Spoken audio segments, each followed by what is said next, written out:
Hello! Come with us on our by Bicol Casas Adventures. Let's go! Ay guys, nandito na tayo sa Quituinan Ranch. Ayun na si ma'am. Mag-check-in na kami. And ayun si Mayon. Ayun yung sakyan namin. Let's go! Dito kami sa office nila.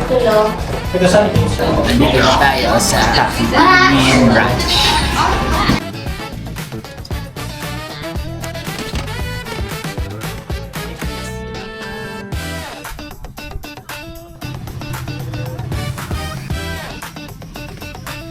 Oh, we are done setting up.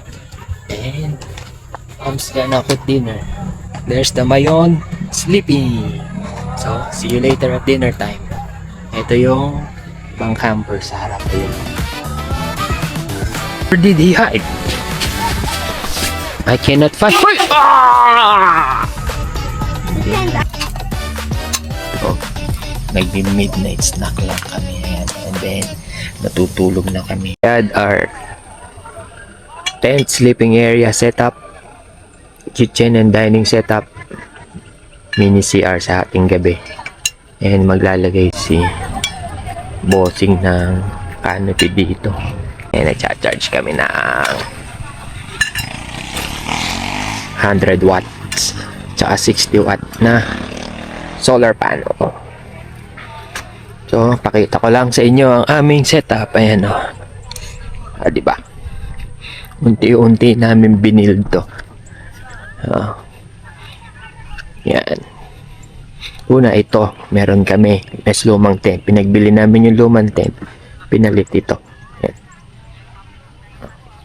And there's our view. Mount Mayon. Ito.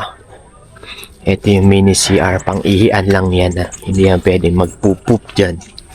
Ito ang CR ng Quituinan Ranch. Tapos ito talaga may shower. Tapos hugasan. Parang may private venue pa sila dito. Ayun. Maganda yung kubo dun. And ayan yung taal. Maganda yan tingnan. Ayun yung Sumlang Lake. Yung pinuntahan namin nung isang araw. Ayan, diyan kami kumain. Kitang-kita niya yung Mayon. And ayan si Mayon.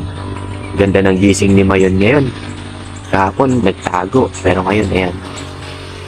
Okay na okay siya. Ayan yung sunrise. Peace. So, dyan yung Pacific Ocean. Ayan. Ito ang Quituinan Hills.